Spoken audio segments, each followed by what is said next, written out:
آئیے حضرات، اس عظیم الشان جلسے دستار بندی کا پہلا خطاب پیش کرنے کے لیے ہمارے درمیان ایک بہت ہی معتبر عالم دین جو حضرت مولانا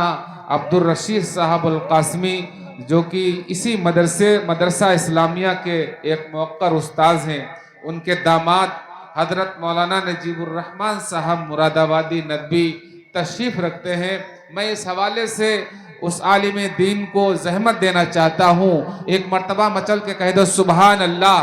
کہ یقین کرتے جو اپنے راہبر کی رہبری پر ہم ترقی کے نہ جانے کتنے زینے چڑھ گئے ہوتے، یقین کرتے جو اپنے راہبر کی رہبری پر ہم ترقی کے نہ جانے کتنے زینے چڑھ گئے ہوتے، اگر ہم روز کے کھانے سے ایک لقمہ بچا لیتے،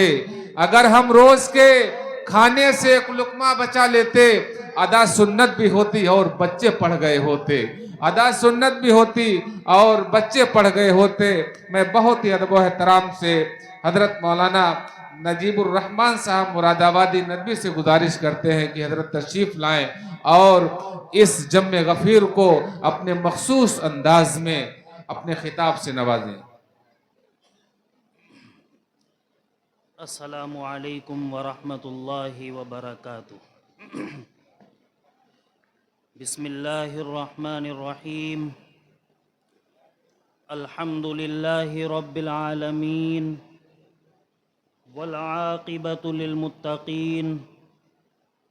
والصلاة والسلام علی سید الانبیاء والمرسلین محمد ابن عبد اللہ الامین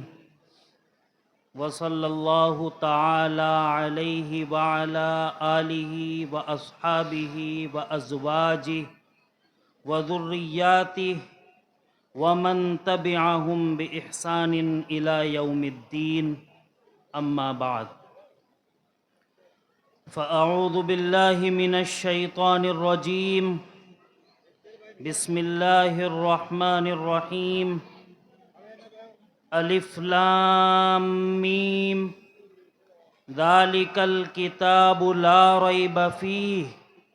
ھدی للمتقین، صدق اللہ العلی العظیم۔ فقد قال النبی صلی اللہ علیہ وسلم: ترکت فیکم امرین لن تضلوا ما تمسکتم بہما، کتاب اللہ و سنت رسولہ، او کما قال علیہ الصلاۃ والسلام، رواہ مالک فی الموطا۔ حاضرین گرامی، فرزندان توحید و اسلام، پس پردہ میری مائیں اور بہنیں، عزت مآب علماء کرام اور میرے سامنے بیٹھے ہوئے بزرگوں، جوانوں، دوستوں، دینی اور ایمانی بھائیوں،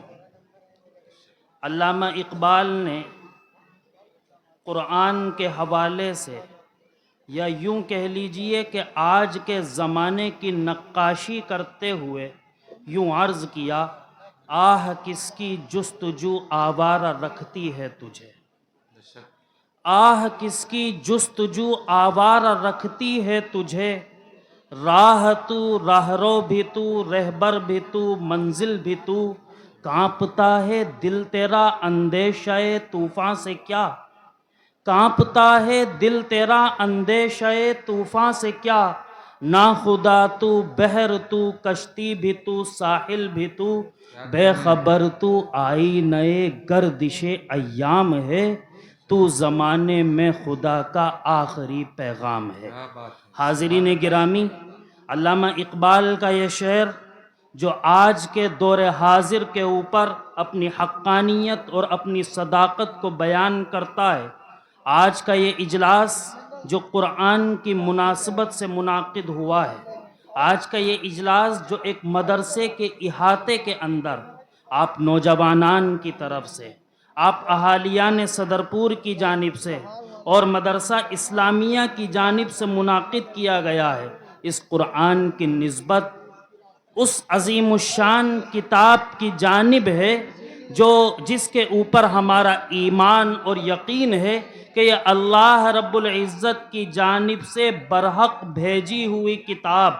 جس کے اوپر ہمارا یقین ہے کہ یہ مسلمانوں کا دستور، جس کے اوپر ہمارا یقین ہے کہ یہ مسلمانوں کے لیے قانون، جس کے اوپر ہمارا یقین ہے کہ اس کا الف سے لے کر یا تک، گویا دوسرے الفاظ میں یہ کہہ لیجئے کہ الحمد سے لے کر والناس تک ایک ایک چیز، ایک ایک حرف، ایک ایک کلمہ، ایک ایک اس کا موضوع بالکل برحق، اس میں تاریخی واقعات جو بیان کیے گئے وہ برحق، اس کے اندر جو مستقبل کی پیشین گوئیاں کی گئیں وہ برحق، اس کے اندر جو مضامین بیان کیے گئے وہ برحق، اس کے اندر جو مسائل بتائے گئے وہ برحق، آپ کے نکاح کے مسائل ہوں، آپ کی زکوٰۃ کے مسائل ہوں، آپ کے آئلی مسائل ہوں، آپ کے اخلاقی مسائل ہوں، آپ کے معاشرتی مسائل ہوں، آپ کے سیاسی مسائل ہوں، آپ کے جغرافیائی مسائل ہوں، آپ کی زندگی میں اٹھنا بیٹھنا سونا جاگنا،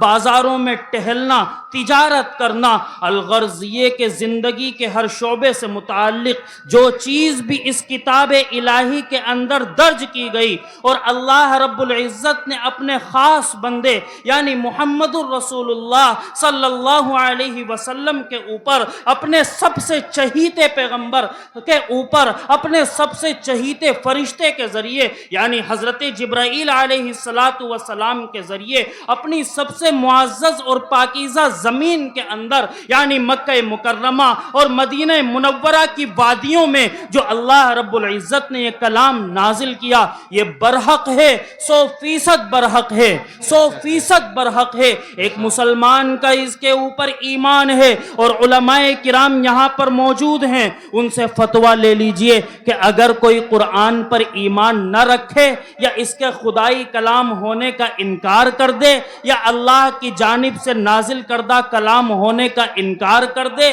محمد الرسول اللہ صلی اللہ علیہ وسلم پر نازل ہونے کا انکار کر دے، تو خدا کی قسم وہ مسلمان نہیں رہتا۔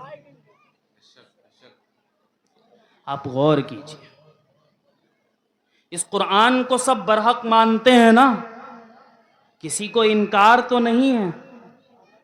اب اس کو برحق مانے کیوں؟ سوال یہ ہے، جب آپ کسی غیر مسلم معاشرے میں جائیں گے، آپ سے سوال ہوگا تو آپ یہ کہیں گے کہ یہ اللہ کی کتاب ہے۔ ایک غیر مسلم جو آپ کا بھائی ہے وہ آپ سے کہے گا ہم تو نہیں مانتے کہ یہ اللہ کا کلام ہے، تو آپ کیا کہیں گے؟ کوئی جواب ہے اس کا؟ کس طرح سے اس سوال کا آپ سامنا کریں گے اور کس طرح سے آپ اس آبجیکشن کو سولو کریں گے؟ یہ ایک سوال آپ کے سامنے آئے گا۔ تو مجھے جس موضوع پر خطاب کرنے کے لیے یا یہ کہہ لیجئے کہ اپنا معافی ضمیر ادا کرنے کے لیے میں دین اسلام کا ایک ادنا سا خادم،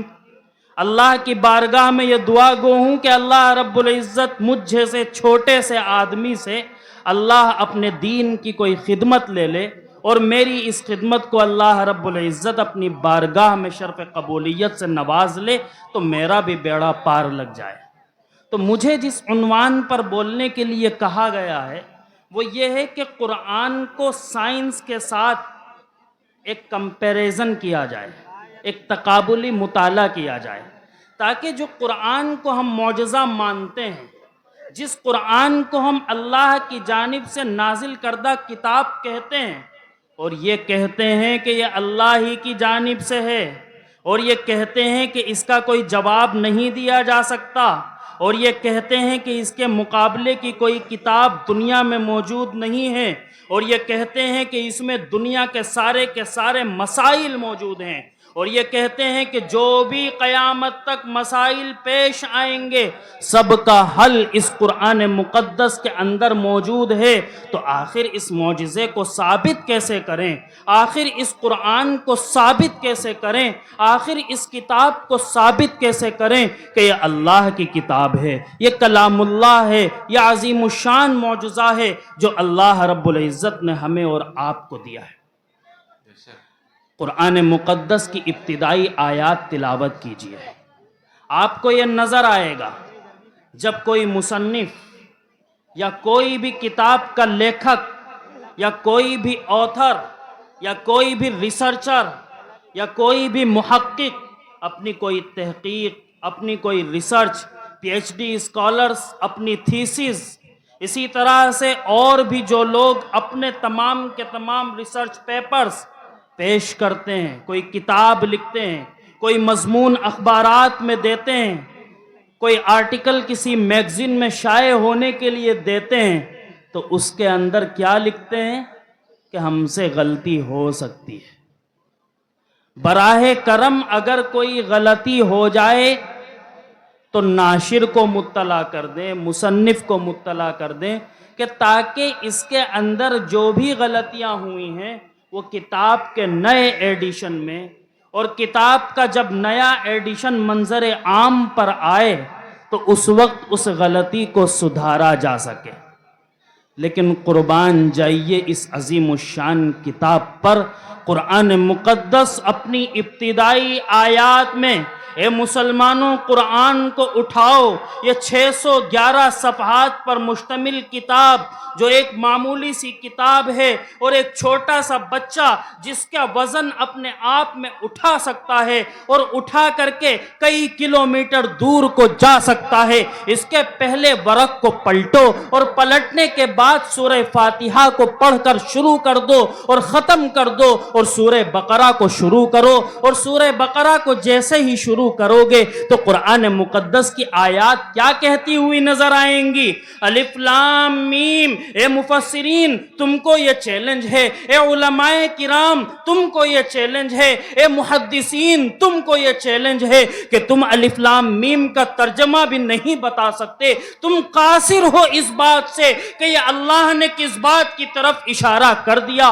حدیثیں خاموش، مفسرین خاموش، محدثین خاموش. یہ کیسا اشارہ ہے؟ یہ تو ادب کا گہوارہ ہے، اس کے اندر ادب کی جھلکیاں موجود ہیں، اس کے اندر لٹریچر کی جھلکیاں موجود ہیں. یہ کون سی عظیم الشان کتاب ہے؟ یہ کلمہ نہ آج سے پہلے عربوں نے سنا تھا، نہ آج کے بعد عربوں نے جانا ہے. عجمی لوگ اس سے ناواقف ہیں، عربی کے جاننے والے اس سے ناواقف ہیں. گرامر کی کتابیں اٹھا کر کے دیکھ لو، نہ وہ صرف کے ورق کو گردانی کر لو، تمہیں اس کا جواب نہ ملے گا کہ الف لام میم کا مطلب کیا ہے. بے شک بے شک. سبحان اللہ سبحان اللہ. اور پھر قرآن مقدس کیا کہتا ہے؟ اللہ رب العزت اپنی کتاب کو خود سرٹیفائی کرتا ہے. اللہ رب العزت اپنے کتاب کو خود مستند کرتا ہے اور یہ کہتا ہوا نظر آتا ہے ذالک الکتاب لا ریب فیہ. الکتاب عربی جاننے والے جانتے ہیں کہ الف لام اس کے اوپر لگا ہوا. یہ کوئی عام کتاب نہیں ہے، یہ کوئی جیوگرافی کی، ہسٹری کی، تاریخ کی، سائنس کی کتاب نہیں ہے، یہ الکتاب ہے. الکتاب کا مطلب کہ یہ مخصوص کتاب ہے جس کو ہم نے نازل کیا ہے، جس کے نازل کرنے والے ہم ہیں اور جس کی حفاظت کرنے والے بھی ہم ہیں. ہم نے اس کو اپنے الفاظ میں نازل کیا، محمد الرسول اللہ صلی اللہ علیہ وسلم نے اپنی زبان مبارک سے اس کو ادا کیا، اور دنیا کے سامنے، صحابہ کرام کے سامنے، پوری دنیا کے لوگوں کے لیے، نہ صرف مسلمانوں کے لیے بلکہ لوگوں کے لیے ایک ہدایت کا سرچشمہ بنا کر کے پیش کر دیا. یہ وہ کتاب ہے لا ریب فیہ کہ اس کے اندر شک و شبے کی کوئی گنجائش نہیں.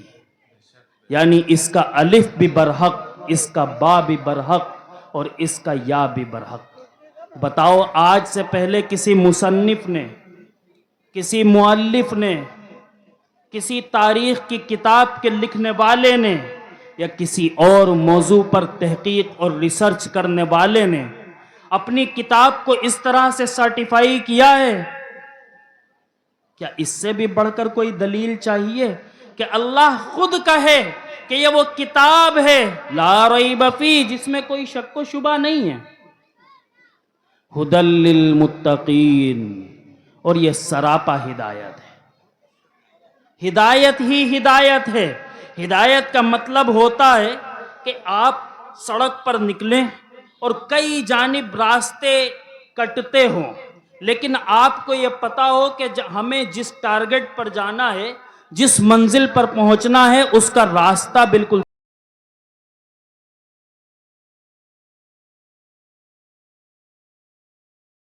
کریں گے، اور اس سیدھے راستے کو اگر آپ نہ پکڑیں گے تو اپنی منزل سے بھٹک جائیں گے، ادھر ادھر ہو جائیں گے۔ گویا کہ یہ گوگل میپ ہے جو آپ کو صحیح طور پر صحیح جگہ پر پہنچا کر کے رہے گا۔ ہدن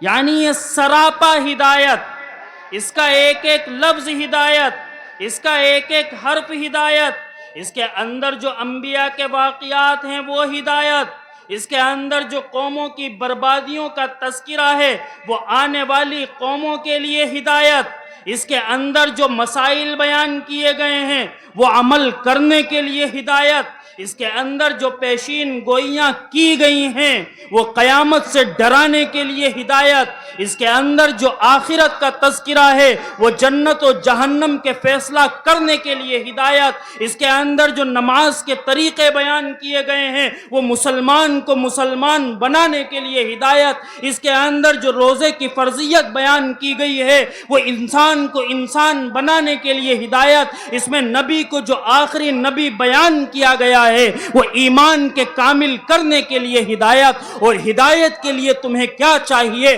تمہارے اٹھنے سے لے کر بیٹھنے تک، سونے سے لے کر جاگنے تک، تجارت سے لے کر گھر میں آنے تک، اس کے اندر ہر موضوع پر ہدایت ہی ہدایت ملے گی، لیکن شرط اللہ رب العزت نے آگے لگا دی، ہدی للمتقین، کہ یہ ہدایت تو ہے لیکن شرط ہے۔ جب آپ کو کوئی کمپنی آفر دے کہ آپ فلاں کام کریے تو آپ کو آئی فون 16 پرو گفٹ ملے گا، اس سے بڑا بھی کوئی فون آتا ہے تو بتائیے، آئی فون 16 پرو گفٹ ملے گا، تو اس گفٹ کو حاصل کرنے کے لیے وہ کمپنی یا جو بھی آرگنائزنگ کمیٹی ہے وہ آپ سے کچھ نہ کچھ مطالبہ کرے گی، کوئی نہ کوئی چیلنج ہوگا، کچھ کرنے کا کام ہوگا، کوئی سیٹ ٹارگٹ ہوگا۔ مثلا کمپنی کے ملازمین کے لیے یہ ہوگا کہ آپ اتنے ٹارگٹ کو پورا کیجئے، کہ کوئی چیز فروخت کرنے والی کمپنی ہے کہ آپ 1000 اس کے آرٹیکل اگر فروخت کر دیں گے، بیچ دیں گے، تو آپ کو آئی فون 16 پرو ملے گا۔ اے صدرپور کے غیور مسلمانوں، اللہ رب العزت نے تم کو جنت کا وعدہ کیا ہے۔ اللہ کے رسول علیہ السلام نے ارشاد فرمایا، من قال لا الہ الا اللہ دخل الجنہ، جس نے لا الہ الا اللہ کو ایک مرتبہ بھی اپنی زبان سے، دل کے ایمان و یقین کے ساتھ اپنی زبان سے ادا کر دیا، وہ جنت میں داخل ہو جائے گا۔ لیکن ذرا غور کرو کہ آئی فون 16 پرو کے لینے کے لیے آپ سے ایک ٹارگٹ کو پورا کرایا جائے اور جنت آپ کو فری میں مل جائے، ایسا ممکن ہے؟ نہیں ملے گا۔ کچھ تو اللہ کو چاہیے ہوگا۔ یقیناً اس ذات کو ہمارے سجدوں کی ضرورت نہیں ہے، یقیناً اس ذات کو ہمارے روزوں کی ضرورت نہیں ہے، یقیناً اس ذات کو ہماری زکوٰۃ کی ضرورت نہیں ہے۔ وہ خدا کل بھی تھا، وہ خدا آج بھی ہے، وہ خدا کل بھی رہے گا۔ اس نے تمہارے لیے سورج کو خدمت پر لگایا، اس نے تمہارے لیے چاند کو چمکایا، اس نے تمہارے لیے زمین کو بچھا دیا، اس نے تمہارے لیے ندیاں بہائیں، اس نے تمہارے لیے سمندر بنائے، اس نے تمہارے لیے یہ چرندے اور پرندے پیدا کیے، اس نے تمہارے کھانے کے لیے غذائیں دی، اس نے سبزیاں پیدا کی، اس نے غلے پیدا کیے، اس نے وہ تمام چیزیں پیدا کی جن کو تم استعمال کرتے ہو۔ اس نے وہ تمام چیزیں کس کے لیے پیدا کی؟ حضرت انسان کے لیے پیدا کی۔ اور یقین جانیے کہ اگر آپ سجدے نہ کریں گے، آپ عبادت نہ کریں گے، آپ نمازیں نہیں پڑھیں گے، آپ قرآن نہیں پڑھیں گے، آپ روزے نہیں رکھیں گے، آپ زکوٰۃ نہیں دیں گے، آپ حج ادا نہیں کریں کریں گے تو خدا کی خدائی میں فرق آنے والا نہیں ہے. وہ کل بھی تم کو کھلا رہا تھا، وہ آج بھی تم کو کھلا رہا ہے، وہ کل بھی تم کو کھلائے گا. بلکہ بسا اوقات یہ دیکھنے میں آتا ہے کہ جو نافرمان ہوتے ہیں ان کے پاس دولت کی ریل پیل ہوا کرتی ہے.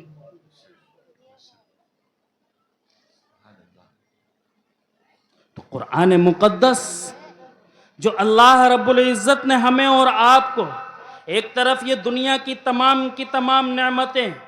چمکتا ہوا سورج، دمکتا ہوا چاند، درخشاں ستارے، آسمان کا نظام، یہ بچھائی ہوئی زمین، اس کے اوپر میخوں کی اور کیلوں کی طرح گاڑے ہوئے پہاڑ تاکہ یہ زمین ڈس بیلنس نہ ہو جائے، یہ اللہ رب العزت کا بنایا ہوا نظام، یہ تمہارے اوپر دی جانے والی اللہ کی نعمتیں. قرآن نے کہا فَبِأَيِّ آلَاءِ رَبِّكُمَا تُكَذِّبَانِ کہ اللہ کی کون کون سی نعمتوں کو جھٹلاؤ گے. اس کے باوجود بھی اللہ کے رسول کے اس منبر پر بیٹھ کر مدرسے کی چہار دیواری کے اندر اللہ کی قسم کھا کر میں یہ بات کہہ سکتا ہوں کہ ہمیں اور آپ کو یعنی مسلمان ہونے کے ناطے جو سب سے بڑی نعمت ملی ہے وہ قرآن مقدس ہے. بے شک بے شک. اس سے بڑھ کر نعمت ہمیں اور آپ کو نہیں مل سکتی. تو بات یہ چل رہی تھی کہ جنت اتنی آسانی سے کیسے ملے. اللہ رب العزت کو کچھ نہ کچھ محنت درکار ہوگی، اللہ رب العزت کو کچھ نہ کچھ چاہیے ہوگا. ہم اب آپ یہ کہیں گے کہ جب قرآن مقدس سراپا ہدایت ہے تو جب ہم تقوی اختیار کر لیں اور ہم نمازوں کے پابند ہو جائیں، ہم رمضان کے 30 روزے بھی رکھ لیں،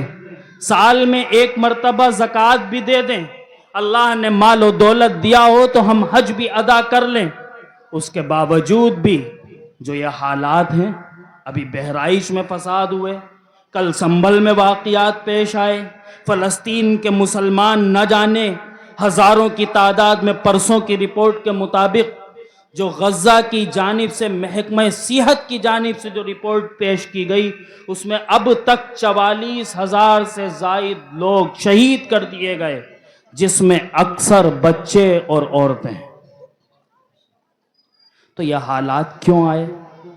بوسینیا، ہرزیگوئینا یہ پورے مٹا دیے گئے، اندلس کا خاتمہ ہو گیا، پوری طرح سے اسلام وہاں پر نیست و نابود ہو گیا، قرآن مقدس کا پڑھنے والا کوئی وہاں پر موجود نہیں. اگر اس دور میں کسی مسلمان کا انتقال ہو جاتا تو کوئی جنازے کی نماز کا پڑھانے والا نہ ملتا تھا. تو یہ حالات مسلمانوں پر کیوں آئے؟ اور جو کل سنبھل میں واقعہ پیش آیا وہ کیوں آیا؟ جب قرآن ہمارے پاس موجود، اللہ کے رسول کی تعلیمات ہمارے پاس موجود، احادیث کا ذخیرہ ہمارے پاس موجود، اور نمونے کے طور پر، ایگزامپل کے طور پر رسول اللہ صلی اللہ علیہ وسلم کی خود کی زندگی، صحابہ کرام رضوان اللہ علیہم اجمعین کی زندگی، ہمارے علماء کرام، اولیاء کرام اور اللہ کے ولیوں کی زندگی موجود، اس کے باوجود بھی مسلمانوں کے اوپر حالات کیوں آئے؟ غور کرنے کا مقام ہے کہ کمی کہیں نہ کہیں ہمارے اندر موجود ہے. اگر ہمارے اندر کمی نہ ہوتی تو یہ حالات پیش نہ آتے. اے غیور مسلمانوں، تم نے ایک بابری کو کھو دیا، اگلا نمبر گیان واپی کا بھی ہے، اس کے بعد متھرا کی عیدگاہ پر بھی ان خبیثوں کی نگاہیں ہیں، اور سنبھل کی وہ تاریخی جامع مسجد جس کی سیڑھیوں پر اور جس کے صحن میں ہم روز عصر بعد 4 سال لگاتار جایا کرتے تھے، خون کے آنسوں سے رونے کا مقام ہے. لیکن افسوس ہوتا ہے کہ مسلمان کو نلی نہاری کھانے سے فرصت نہیں، ناشتے کے اندر اس کی بریڈ کی سلائس کے اوپر لگنے والے مکھن کی مقدار میں کمی نہ آئی. تم آج 1 کی تعداد میں مرے ہو، کل ہزاروں کی تعداد میں مار دیے جاؤ گے اگر تم بیدار نہ ہوئے.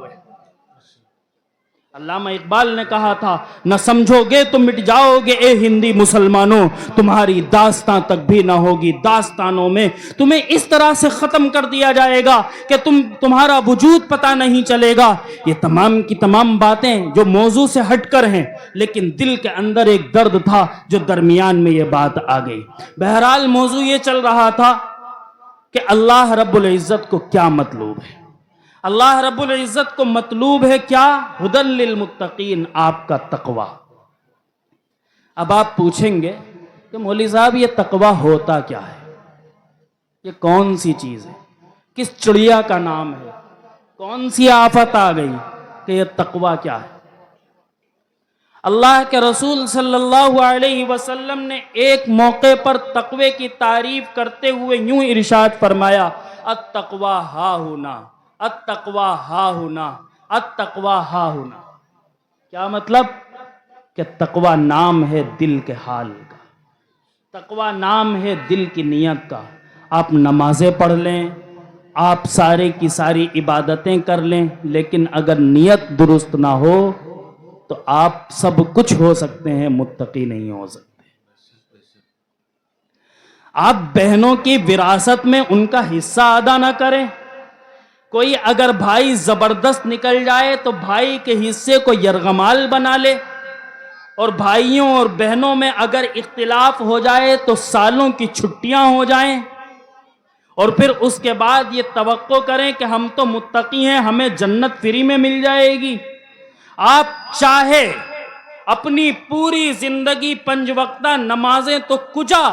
آپ تہجد کے پابند ہو جائیں اور آپ عشاء کے وضو سے فجر کی نماز بھی ادا کرنے لگیں، خدا کی قسم آپ متقی نہیں ہو سکتے۔ کیوں؟ کیونکہ آپ نے اپنی بہن کے حق کو دبایا ہے، آپ نے اپنے بھائی کے حق کو مارا ہے، آپ نے اپنے کہنا چاہیے کہ اپنے عزیزوں اور اقربا کے جگر کو چاک کیا ہے اور ان کے دلوں کو دکھایا ہے۔ آپ بالکل بھی متقی نہیں ہو سکتے، اور متقی ہونے کے لیے یہ شرط ہے کہ آپ حقوق اللہ کے ساتھ ساتھ حقوق العباد کو بھی پوری طرح سے ادا کریں، یعنی اللہ کے وہ تمام کے تمام حقوق ادا کرنے کے ساتھ ساتھ جو بندوں کے حقوق ہیں، یعنی آپ ان کا دل نہ دکھائیں، آپ ان کو گالیاں نہ دیں، آپ ان کو دھوکہ نہ دیں، آپ تجارت میں دھوکہ نہ کریں، آپ کچھ اور مکاری اور عیاری نہ کریں، آپ زناکاری سے بچ جائیں، آپ عیاری اور مکاری سے بچ جائیں، آپ دھوکہ دینے سے بچ جائیں، تب آپ متقی ہوں گے۔ اور اس کے ساتھ ساتھ جو اسلام کے 5 اراکین ہیں ان کے اوپر بھی پابند ہو جائیں تو آپ بہت بڑے متقی ہو جائیں گے، اور کامیابی آپ کے قدم چومے گی۔ تو قرآن مقدس کی یہ ابتدائی آیات جو ہمیں اور آپ کو یہ بتاتی ہیں کہ یہ قرآن مقدس اللہ رب العزت کی جانب سے نازل کردہ عظیم الشان کتاب، جس کے اندر کوئی شک و شبہ کی گنجائش نہیں، تو اس کے معجزے کو کیسے ثابت کریں؟ سب سے پہلی چیز جو میں آپ کے سامنے عرض کرنا چاہتا ہوں کہ آپ کسی بھی فیلڈ کو، دنیا کی کسی بھی لائن کو اٹھا کر کے دیکھ لیں۔ مثال کے طور پر میں میڈیکل لائن کا انسان ہوں تو میں میڈیکل سے اس کو پیش کرتا ہوں کہ آپ اگر میڈیکل لائن کی کتابیں بھی اٹھا کر کے دیکھیں تو آپ MBBS تک یا آیوش کے جتنے بھی کورس ہیں، BUMS، BAMS، BHMS وغیرہ وغیرہ، وہاں تک آپ ایک کامن کتابیں پڑھیں گے، اور اس کے بعد جب آپ ماسٹرز میں جائیں گے تو آپ کی لائن الگ ہو جائے گی۔ لائن کس طرح الگ ہوگی؟ اگر آپ جدید سائنس کو یا جدید میڈیکل لائن کو دیکھیں گے تو پتہ یہ چلے گا کہ سر سے لے کر پاؤں تک ہر سسٹم کے لیے الگ ڈپارٹمنٹ موجود۔ مثلا دماغ کے لیے آپ کو سائیکیٹرک میڈیسن یا نیورولوجی ملے گی، آپ کو ناک کان کے لیے ENT ملے گی، آپ کو آنکھوں کے لیے آپتھلمولوجی ملے گی، آپ کو دل کے لیے کارڈیولوجی ملے گی، آپ کو پھیپھڑے کے لیے پلمونولوجی ملے گی، آپ کو جگر کے لیے گیسٹرو انٹرولوجی ملے گی، آپ کو جوائنٹس کے لیے، امراض مفاصل کے لیے، یعنی جو جوڑوں کا سسٹم ہے اس کے لیے آرتھوپیڈک میڈیسن ملے گی، آپ کو جلد کے لیے ڈرمیٹولوجی ملے گی، لیکن قرآن مقدس ایک ایسی کتاب ہے کہ آپ اس میں سائنس کے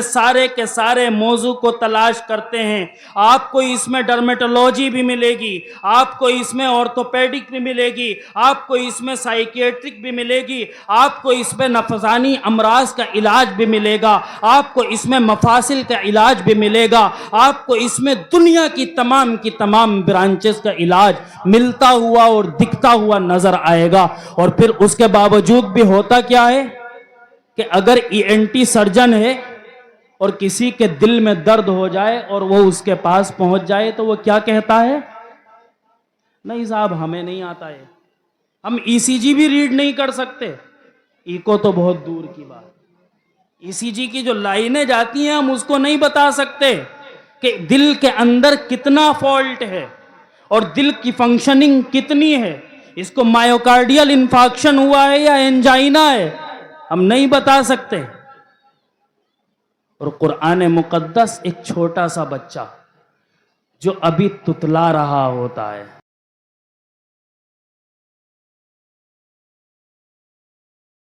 آپ کی دیہاتی زبان میں کہا جائے تو اس کو پاجامہ باندھنے کا سلیقہ بھی نہیں آتا، اگر آپ اس کے سامنے قرآن مقدس کی ایک آیت پڑھیں اور اس سے کہیں کہ اے بچے اس کے آگے سے سنا دے تو وہ آگے پڑھتا ہوا چلا جاتا ہے، اس سے پوچھیں کہ یہ کس سورت میں ہے وہ سورت کا نام بتا دیتا ہے، اس سے پوچھیں کہ یہ کون سے پارے میں ہے وہ پارے کا نام بتا دیتا ہے۔ آپ نے تراویح میں چھوٹے چھوٹے بچوں کو سنا ہوگا، وہ مصلی پر جا کر جب الحمد سے پڑھنا شروع کرتا ہے تو وہ ناس پر جا کر دم لیتا ہے، تھوڑی بہت غلطیاں ہو سکتی ہیں لیکن اس کے باوجود بھی اتنی عظیم الشان کتاب کو 6666 آیتیں، 512 رکوع، ان کو کس طرح سے یاد رکھتا ہے؟ یہ اللہ کی جانب سے معجزہ نہیں ہے تو اور کیا ہے؟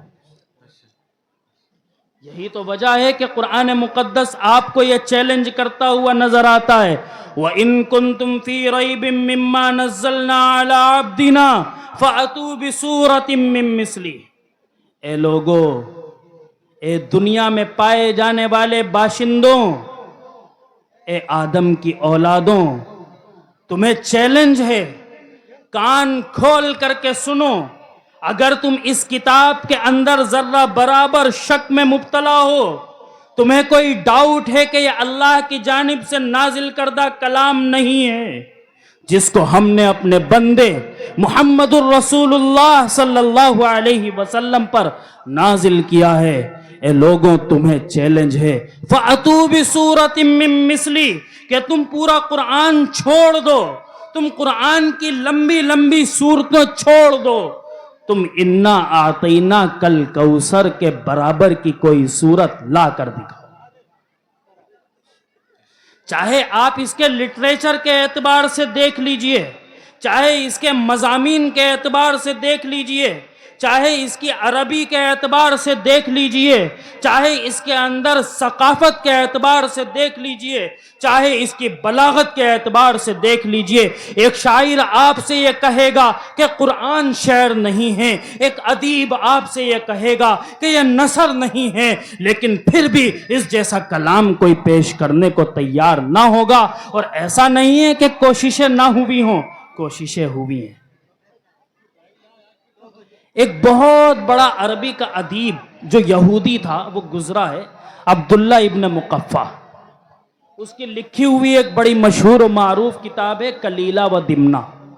جو دارالعلوم ندوۃ العلماء کے شاید مطالعے کے نصاب میں بھی شامل ہے۔ ادب کا عظیم الشان شاہکار، وہ عربی ادب کا بہت زیادہ جانکار، اس کے سامنے کسی نے کہا کہ آپ تو اتنے بڑے عربی کے جاننے والے ہیں، عربی داں ہیں، قرآن مقدس اس طرح سے چیلنج کرتا ہوا نظر آتا ہے، آپ کیوں نہیں قرآن کا مثل اور قرآن کے مشابہ کوئی کتاب لکھ دیتے ہیں، بلکہ قرآن کی طرح کوئی ایک سورت کیوں نہیں لکھ دیتے ہیں؟ عبداللہ ابن مقفع نے کہا کہ ٹھیک ہے میں کوشش کروں گا۔ چنانچہ اس نے کچھ شرائط رکھی کہ جب تک میں یہ کام کروں مجھے ایک پرائیویٹ روم عطا کیا جائے، جس میں کسی کو آنے اور جانے کی اجازت نہ ہو، اس کے اندر کاغذ، قلم اور سیاہی بھرپور مقدار میں موجود ہوں، یعنی کسی بھی صورت میں وہ چیزیں ختم ہونے نہ پائیں، اور میرے کھانے کا نظم یہ ہوگا کہ وقت ہونے پر ایک خادم آئے گا اور دروازے کے باہر کھانے کا ٹفن رکھ جائے گا، اور مجھے جب موقع ہوگا میں اٹھا لوں گا اور کھانا کھا کر کے اس ٹفن کو دروازے کے باہر پھر رکھ دوں گا، یہ میرا معمول رہے گا۔ چنانچہ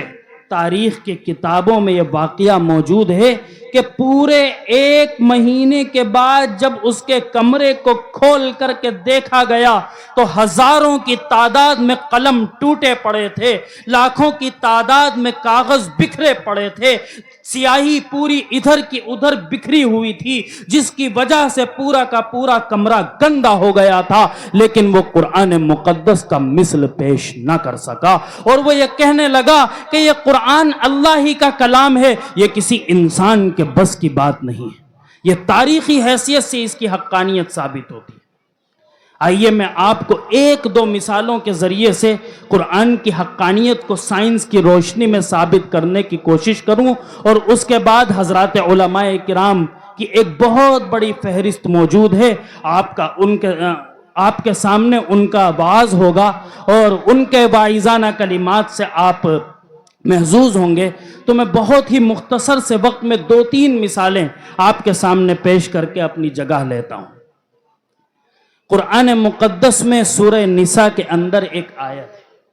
ان الذین کفروا بآیاتنا سوف نصلیہم نارا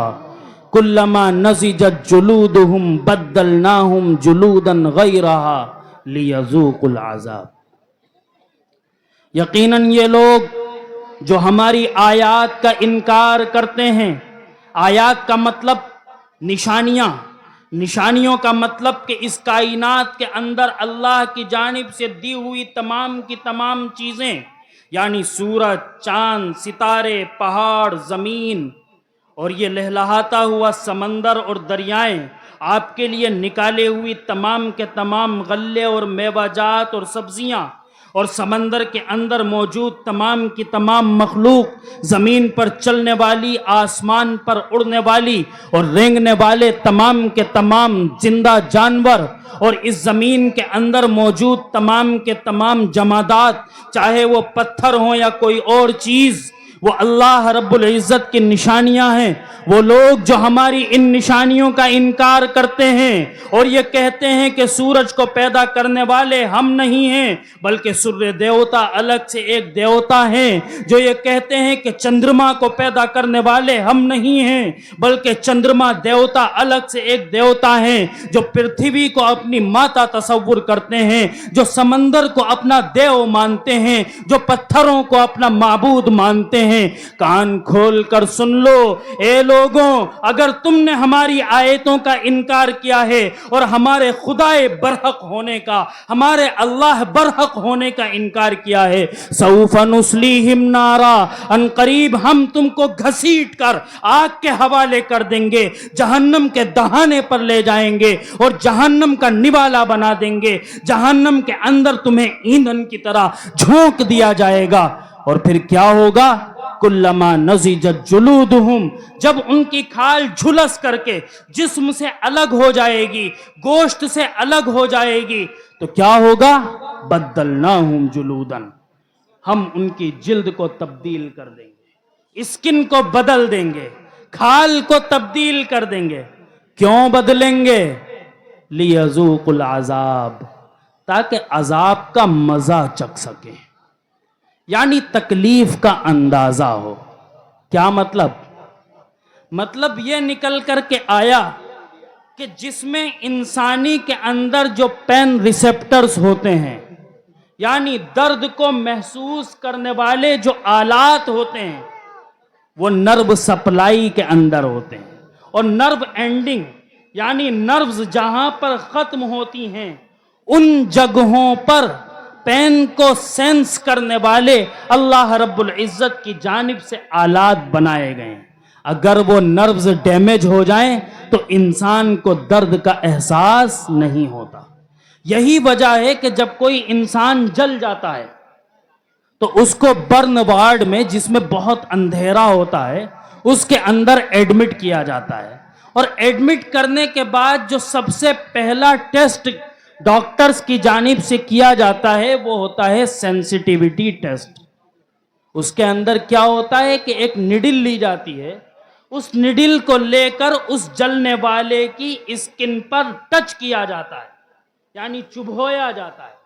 اور یہ دیکھا جاتا ہے کہ اس کو درد کا احساس ہو رہا ہے یا درد کا احساس نہیں ہو رہا۔ اگر درد کا احساس ہو رہا ہوتا ہے تو ڈاکٹرز اپنا ڈائیگنوز بناتے ہیں کہ یہ فرسٹ ڈگری برن ہے، یعنی یہ خوش آئند ہے، یعنی کہ اب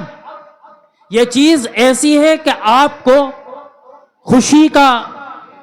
ایک ٹھکانہ ہونا چاہیے، آپ کو خوشی کا اظہار کرنا چاہیے کہ آپ ٹھیک ہو سکتے ہیں، اور اگر درد کا احساس نہیں ہوتا تو ڈاکٹرز کہتے ہیں کہ یہ ڈیپ برن ہے۔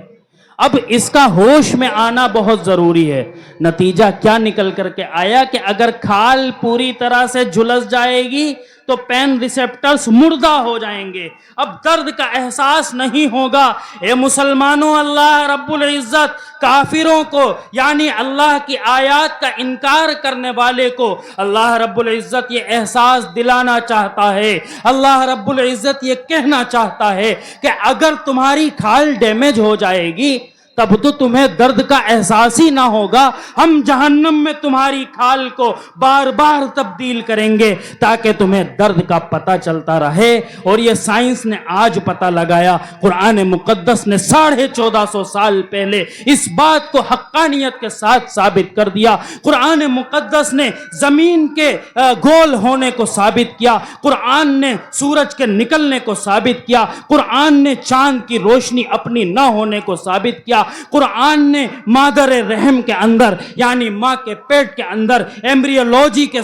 سارے مراحل بیان کیے۔ میں کس کس کو بیان کروں؟ اگر بیان کرنے پر آؤں گا تو رات چھوٹی پڑ جائے گی، باتیں زیادہ ہو جائیں گی۔ کم از کم 300 ایسی آیات قرآن مقدس کے اندر موجود ہیں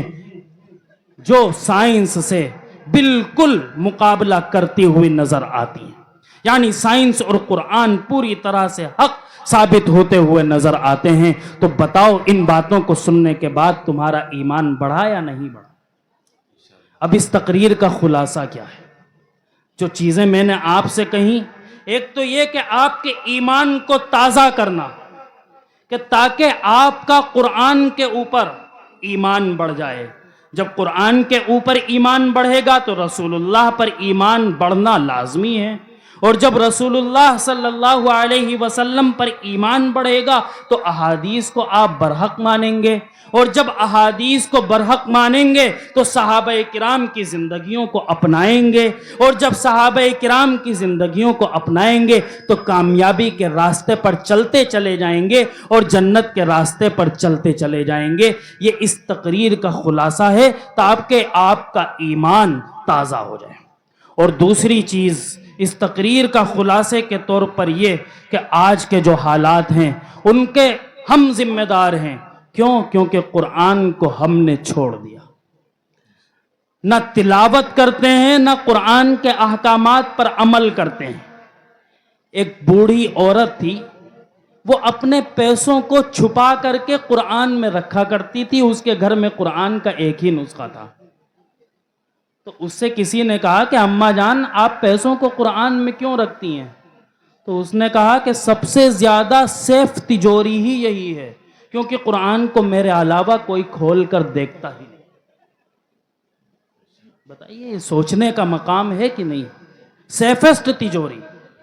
کہ قرآن مقدس کو اس بوڑھی اماں کے علاوہ کوئی کھولنے کو تیار نہیں۔ اور پھر قرآن مقدس حقیقت جانیے، یقین جانیے کہ یہ صرف پڑھنے کے لیے بھی نازل نہیں ہوا تھا، آپ کے مردوں کے ایصال ثواب کے لیے اللہ نے نازل نہیں کیا تھا۔ یہ تعویذ گنڈوں کی کتاب نہیں تھی، یہ طاقوں کے اندر سجانے والی کتاب نہیں تھی، بلکہ یہ تو قرآن آپ کو دستور کے طور پر ملا تھا، آپ کو قانون کے طور پر ملا تھا۔ آپ نے اس کو چھوڑ دیا، آپ رسوا ہوئے، آپ کا حال